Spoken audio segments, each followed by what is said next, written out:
दोस्तों, आज भारत और साउथ अफ्रीका के बीच दूसरे टेस्ट मैच का चौथा दिन खेला गया और आज का दिन बेहद रोमांचक रहा। इस वीडियो में हम आपको आज के खेल का पूरा हाइलाइट्स बताएंगे, तो वीडियो को अंत तक जरूर देखें। और अगर वीडियो पसंद आया तो एक लाइक जरूर करें। इस वीडियो का लाइक टारगेट है 1000 लाइक्स। दोस्तों, भारत और साउथ अफ्रीका के बीच 2 मैचों की टेस्ट सीरीज का दूसरा टेस्ट गुवाहाटी के बरसाबारा क्रिकेट स्टेडियम में खेला जा रहा है। इस मैच के पहले 3 दिन पूरी तरह साउथ अफ्रीका के नाम रहे। पहले दिन उन्होंने टॉस जीतकर पहले बल्लेबाजी चुनी और दिन के अंत तक 6 विकेट पर 247 रन बनाकर मजबूत स्थिति बना ली थी। दूसरे दिन उन्होंने वहीं से खेलना शुरू किया और भारतीय गेंदबाजी की पहली ही घड़ी से परीक्षा ले डाली। सेनुरन मुथुसामी और काइल वेरेना की जोड़ी ने भारतीय गेंदबाजों को जमकर परेशान किया। वेरेना भले ही 50 का आंकड़ा पार न कर पाए हों, लेकिन मुथुसामी ने शानदार 109 रनों की पारी खेली। उनके आउट होने के बाद ऐसा लगा था कि शायद साउथ अफ्रीका की पारी जल्दी सिमट जाएगी, लेकिन तभी मैदान पर तूफान लेकर आए मार्को यानसन। उन्होंने सिर्फ तेज बल्लेबाजी ही नहीं की, बल्कि 93 रनों की आक्रामक पारी खेलकर भारत को पूरी तरह बैकफुट पर ढकेल दिया। इसी वजह से साउथ अफ्रीका 489 रन का विशाल स्कोर बनाने में सफल रहा। तीसरे दिन भारत जब बल्लेबाजी करने आया तो शुरुआत अच्छी लग रही थी, लेकिन तेजी से विकेट गिरने शुरू हो गए। यशस्वी जायसवाल को छोड़ दें तो कोई भी बल्लेबाज बड़ी पारी नहीं खेल सका। नतीजा यह हुआ कि भारत की पूरी टीम सिर्फ 201 रन पर सिमट गई और साउथ अफ्रीका ने पहली पारी में 288 रन की बहुत बड़ी बढ़त हासिल कर ली। इसके बाद तीसरे दिन का खेल खत्म होने तक साउथ अफ्रीका ने बिना कोई विकेट खोए 26 रन बना लिए थे और उनकी कुल बढ़त 314 रन पर पहुंच चुकी थी। अब बारी थी चौथे दिन की और यह दिन दोनों टीमों के लिए बेहद अहम साबित होने वाला था। चौथे दिन का खेल शुरू हुआ और साउथ अफ्रीका के ओपनर एक बार फिर बड़े आत्मविश्वास के साथ मैदान पर उतरे। भारत को जल्दी विकेट की जरूरत थी, लेकिन साउथ अफ्रीकी बल्लेबाजों ने पहले आधे घंटे में एक भी गलती नहीं की। रिकेल्टन और मार्करम ने शांत दिमाग से खेलते हुए लगातार स्ट्राइक रोटेट की और यह दिखाया कि वे बल्लेबाजी करने उतरे हैं, समय गुजारने नहीं बल्कि मैच को भारत की पहुंच से बाहर ले जाने के इरादे से आए हैं। करीब आधे घंटे में उन्होंने बिना कोई जोखिम लिए साउथ अफ्रीका का स्कोर 50 रन तक पहुंचा दिया। भारत के तेज गेंदबाज बुमराह और सिराज लगातार कोशिश कर रहे थे, लेकिन बल्लेबाज पिच पर जम चुके थे। इसके बाद कप्तान पंत ने गेंद स्पिनर्स को देने का फैसला किया और यही फैसला भारत के लिए गेम चेंजर बना। जडेजा ने जैसे ही पिच पर घूमती गेंद डाली, रिकेल्टन एकदम अलग अंदाज में खेलने लगे। शायद उन्हें लगा कि स्पिनर पर अटैक करना चाहिए। उन्होंने एक कदम आगे बढ़कर जडेजा की फ्लाइटेड गेंद को मिड विकेट के ऊपर उठाने की कोशिश की, लेकिन गेंद उतनी नहीं घूमी जितनी उन्होंने सोची थी। उनके बल्ले का फेस खुल गया और गेंद ऊपरी किनारे से निकलकर हवा में उछली। कवर पर खड़े मोहम्मद सिराज ने शानदार टाइमिंग के साथ जंप लगाया और कैच लपक लिया। इस तरह रिकेल्टन 35 रन बनाकर आउट हुए और साउथ अफ्रीका का पहला विकेट 59 रन पर गिरा। जडेजा का आत्मविश्वास अब बढ़ चुका था। उन्होंने मार्करम को लगातार आगे खींचने की रणनीति अपनाई। एक गेंद को सपाट रखा, फिर अगली को फ्लाइट दी और फिर अचानक एक ऐसी गेंद डाली जो पिच से तेजी से घूमी। मार्करम गेंद को फ्रंट फुट पर आकर डिफेंड करना चाहते थे, लेकिन गेंद उनकी बैट और पैड के गैप से निकलकर सीधे ऑफ स्टंप पर जा लगी। मार्करम 29 रन बनाकर बोल्ड हो गए। इसके बाद क्रीज पर आए कप्तान टेम्बा बावूमा, लेकिन वे भी टिक नहीं सके। वॉशिंगटन सुंदर की गेंदबाजी ने उन्हें चौंका दिया। सुंदर ने लेग स्टंप के आसपास एक उछाल भरी गेंद फेंकी। बावूमा ने हल्का सा नजदीकी शॉट खेलना चाहा, लेकिन गेंद उनके ग्लव्स से लगकर लेग स्लिप की ओर उड़ गई। वहां नीतीश रेड्डी पहले से तैयार थे और उन्होंने कैच पूरा किया। बावूमा सिर्फ 3 रन बनाकर आउट हुए और साउथ अफ्रीका का स्कोर 77 रन पर 3 विकेट हो चुका था। 3 विकेट जल्दी गिरने के बाद ऐसा लगा कि भारत मैच में वापस आ सकता है, लेकिन फिर मैदान पर आए टोनी डी जॉर्जी और ट्रिस्टन स्टब्स।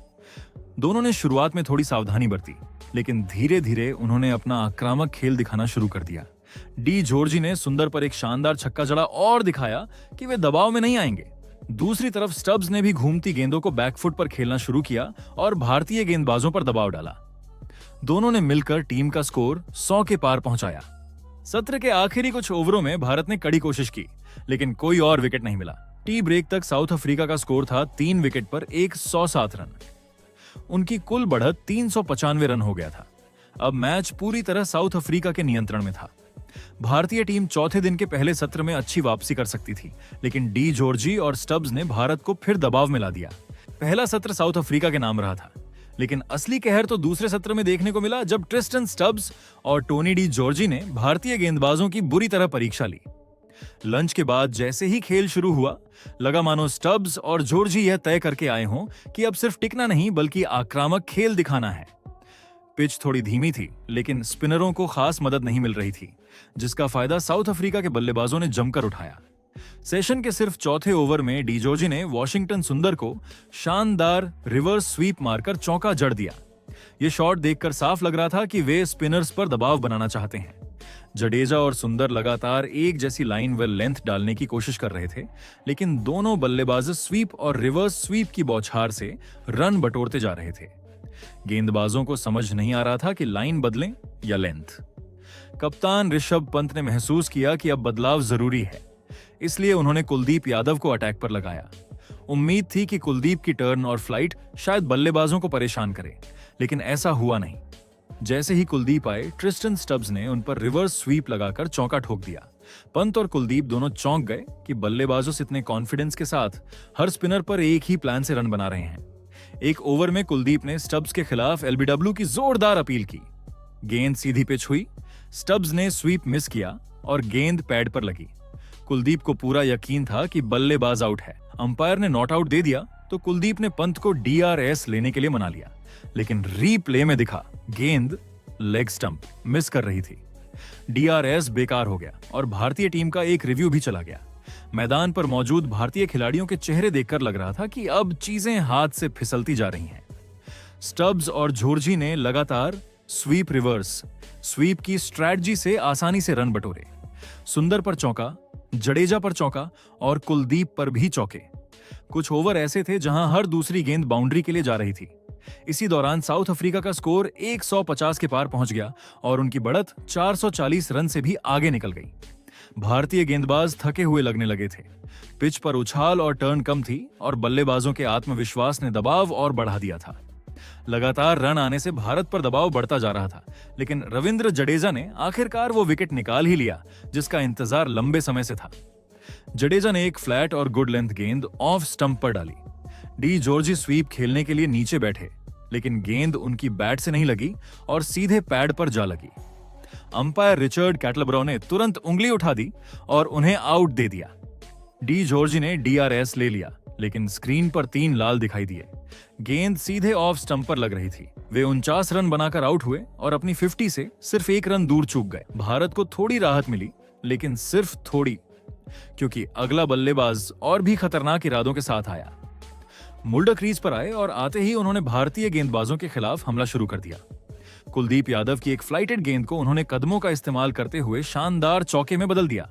उधर ट्रिस्टन स्टब्स ने भी 1 रन लेकर अपनी अर्धशतक पूरी कर ली। यह 50 बेहद कम समय में बेहद आत्मविश्वास से भरी पारी थी। अब दोनों बल्लेबाजों ने रनों की रफ्तार को और बढ़ा दिया था। जडेजा और कुलदीप पिच की मदद के बिना संघर्ष करते दिख रहे थे। गेंद हाथ में फंस नहीं रही थी और बल्लेबाजों ने आसानी से आगे या पीछे जाकर शॉट खेल ले रहे थे। भारतीय कप्तान पंत ने यशस्वी जायसवाल को भी गेंद पकड़ा दी, शायद पार्ट टाइम स्पिन से कुछ हो जाए, लेकिन मोल्डर ने उन पर भी लॉन्ग ऑफ की दिशा में चौका जड़ दिया। इसी के साथ साउथ अफ्रीका की लीड 500 रनों के पार चला गया। अब यह बात साफ हो चुकी थी कि भारत के लिए यह लक्ष्य लगभग नामुमकिन है। मैदान के बाहर बैठे एक्सपर्ट बोलने लगे, अब साउथ अफ्रीका घोषित कर देगी, लेकिन साउथ अफ्रीकी टीम का प्लान अलग था। वे रन बनाते रहे बिना किसी जल्दी के। इसके बाद लंच ब्रेक हुआ, तब साउथ अफ्रीका का स्कोर था 4 विकेट पर 220 रन। स्टब्स 60 और मुल्डर 29 रन बनाकर नाबाद थे। साउथ अफ्रीका की लीड अब 508 रनों का हो गया था। साउथ अफ्रीका ने इस सेशन में सिर्फ 1 विकेट खोया और 113 रन बना डाले। ये पूरी तरह साउथ अफ्रीका का सत्र रहा। भारत के गेंदबाज लगातार कोशिश करते रहे, लेकिन कोई खास असर नहीं हुआ। अब सबके मन में एक ही सवाल था, साउथ अफ्रीका पारी कब घोषित करेगी? सबको यही उम्मीद थी कि तीसरे सत्र की शुरुआत होते ही साउथ अफ्रीका पारी घोषित कर देगी और भारत को बल्लेबाजी का मौका मिलेगा। सभी एक्सपर्ट और दर्शक यही सोच रहे थे कि 500 से ज्यादा की बढ़त काफी है और अब मेहमान टीम भारत को दबाव में बैटिंग के लिए बुलाएगी, लेकिन ऐसा कुछ भी नहीं हुआ। तीसरे सत्र की शुरुआत में भी साउथ अफ्रीका ने बल्लेबाजी जारी रखी। ट्रिस्टन स्टब्स और व्यान मुल्डर फिर से क्रीज पर आए और बिना किसी जल्दी के अपनी टेस्ट शैली वाली बल्लेबाजी शुरू कर दी। मैदान पर मौजूद खिलाड़ी, कमेंटेटर, एक्सपर्ट सब हैरान थे कि आखिर साउथ अफ्रीका पारी घोषित क्यों नहीं कर रही है। इतनी बड़ी बढ़त के बाद भी उनका खेल नॉर्मल टेस्ट बैटिंग जैसा था। न कोई तेज रन बनाने की कोशिश, न बड़े शॉट्स की बौछार, बस धीरे धीरे रन जोड़ते जा रहे थे। यही वजह थी कि कई लोग समझ ही नहीं पा रहे थे कि टीम की योजना क्या है। सबका यही मानना था कि जितना देर साउथ अफ्रीका करेगी उतना फायदा भारत को मिलेगा, क्योंकि भारत को बल्लेबाजी के लिए कम समय मिलेगा और मैच बचाने के चांस बढ़ जाएंगे। भारतीय गेंदबाज काफी ओवर फेंक चुके थे और थकावट साफ दिखाई दे रही थी। जडेजा, कुलदीप और सुंदर लगातार कोशिश कर रहे थे, लेकिन विकेट मिल नहीं रहा था। कप्तान पंत ने सोचा कि कुछ अलग किया जाए, इसलिए उन्होंने नीतीश रेड्डी को गेंद थमा दी। लेकिन रेड्डी की गेंदबाजी में न लाइन थी न लेंथ, और स्टब्स ने तो उनके एक ही ओवर में लगातार 2 चौके ठोक दिए। पिच पर अब गेंदबाजी भारी लग रही थी और बल्लेबाजी एकदम आसान। स्टब्स पहले से ही शानदार लय में खेल रहे थे। जैसे जैसे उनका स्कोर 80 के पार पहुंचा, उन्होंने गियर बदलते हुए तेज रन बनाना शुरू किया। उन्होंने कुलदीप और सुंदर पर कुछ आक्रामक शॉट खेले और फिर रविंद्र जडेजा के ओवर में एक खूबसूरत स्लॉग स्वीप लगाते हुए छक्का जड़ दिया। उनके बल्ले से निकली यह शॉट देखकर लगा कि वे आज अपने पहले टेस्ट शतक की ओर बढ़ रहे हैं। पूरा साउथ अफ्रीकी ड्रेसिंग रूम भी तालियां बजा रहा था। स्टब्स शतक से सिर्फ 6 रन दूर थे। उनके चेहरे पर आत्मविश्वास साफ नजर आ रहा था। वे हर ओवर में बड़े शॉट ढूंढ रहे थे, लेकिन क्रिकेट में कहते हैं एक गलती काफी होती है। जडेजा ने अगली ही गेंद ऑफ स्टंप पर हल्की फ्लाइट के साथ टॉस्ड अप डिलीवरी फेंकी। स्टब्स फिर से बड़ा स्लॉग स्वीप खेलने गए, लेकिन इस बार वे गेंद को मिस कर गए। गेंद घूमकर सीधे ऑफ स्टंप की टॉप उड़ा गई एंड स्टब्स की शानदार पारी वहीं खत्म हो गई। स्टब्स 94 रन बनाकर आउट हो गए। जैसे ही स्टब्स आउट हुए, साउथ अफ्रीका ने उसी क्षण पारी घोषित कर दी। स्टब्स शतक से चूक गए, लेकिन 94 रनों की उनकी पारी ने भारत को मैच से लगभग बाहर कर दिया था। साउथ अफ्रीका ने अपनी दूसरी पारी में जबरदस्त बल्लेबाजी करते हुए 260 रन बनाकर 5 विकेट पर पारी घोषित की। व्यान मुल्डर 35 रन बनाकर नाबाद लौटे, जबकि भारत की ओर से रविंद्र जडेजा ने सबसे ज्यादा 4 विकेट चटकाए। इन रन के साथ साउथ अफ्रीका की कुल बढ़त पहुंच गई 548 रन तक, यानी भारत को जीत के लिए चाहिए थे 549 रन, जो कि लगभग असंभव सा लक्ष्य था, खासकर तब जब मैच में सिर्फ आधा सत्र और एक पूरा दिन ही बचा था। अब भारत के सामने सिर्फ एक ही रास्ता था, किसी तरह मैच को ड्रॉ की ओर ले जाया जाए। इतने बड़े दबाव के बीच भारत की ओर से केएल राहुल और यशस्वी जायसवाल ओपनिंग करने उतरे। साउथ अफ्रीका ने गेंदबाजी की शुरुआत की अपने 2 सबसे भरोसेमंद गेंदबाजों से, मार्को यानसन और व्यान मुल्डर। शुरुआती 2 ओवर मेडन रहे। दोनों भारतीय बल्लेबाज बेहद सतर्क दिखाई दिए। कोई रिस्क नहीं, कोई बड़ा शॉट नहीं। तीसरे ओवर की पहली ही गेंद पर जायसवाल ने माहौल बदला और मार्को यानसन को खूबसूरत चौका झड़कर टीम का खाता खोला। फिर 5वें ओवर में जायसवाल ने एक शानदार शॉट लगाया। बाहर की छोटी गेंद को जायसवाल ने शानदार तरीके से रैंप कर दिया। गेंद स्लिप्स के ऊपर से सीधे बाउंड्री पार 6 रनों के लिए चली गई। जायसवाल सकारात्मक खेल रहे थे, लेकिन दूसरी ओर राहुल ने ठान लिया था कि आज सिर्फ बचाव करना है, रन बनाना नहीं। ओपनर्स को बस 15 ओवर सुरक्षित तरीके से निकालने थे। भारत ठीक ठाक स्थिति में था, लेकिन फिर जायसवाल ने जल्दबाजी में गलती कर दी। यानसन की बाहर जाती गेंद को जायसवाल ने कट करने की कोशिश की। गेंद ने हल्का सा एज लिया और विकेट कीपर ने आसान कैच लपक लिया। जायसवाल फिर से एक लेफ्ट आर्म पेसर के सामने फंस गए। वे 13 रन बनाकर आउट हुए और भारत का पहला विकेट 17 के स्कोर पर गिरा। अब क्रीज पर आए साई सुदर्शन। उन्होंने राहुल के साथ मिलकर फिर से स्थिरता लाने की कोशिश की। दोनों बेहद सावधानी से खेल रहे थे, कोई जोखिम नहीं, सिर्फ रक्षात्मक बल्लेबाजी। लेकिन जैसे ही राहुल थोड़ा सेट होने लगे, साउथ अफ्रीका ने स्पिनर साइमन हार्मर को गेंद थमा दी और उन्होंने तुरंत कमाल कर दिया। 10वें ओवर में हार्मर की घूमती हुई गेंद राहुल को धोखा दे गई। वे आगे बढ़कर खेलने की कोशिश में बिल्कुल चूक गए और स्टंप्स बिखर गए। राहुल सिर्फ 6 रन बनाकर आउट हुए। भारत का स्कोर हुआ 21 रन पर 2 विकेट। इस कठिन समय में भारत ने अपने नाइट वॉचमैन कुलदीप यादव को भेजा। उनका काम था दिन के बाकी ओवर सुरक्षित खेलना। साई सुदर्शन और कुलदीप ने मिलकर साउथ अफ्रीका के गेंदबाजों को अच्छी तरह झेला। चौथे दिन का खेल खत्म होने तक भारत का स्कोर रहा 27 रन पर 2 विकेट। साई सुदर्शन 2 और कुलदीप यादव 4 रन बनाकर नाबाद थे। भारत को जीत के लिए अभी भी चाहिए 522 रन, जो लगभग असंभव है। तो दोस्तों, भारत के आज के इस प्रदर्शन पर आप क्या कहना चाहोगे? कमेंट जरूर करें।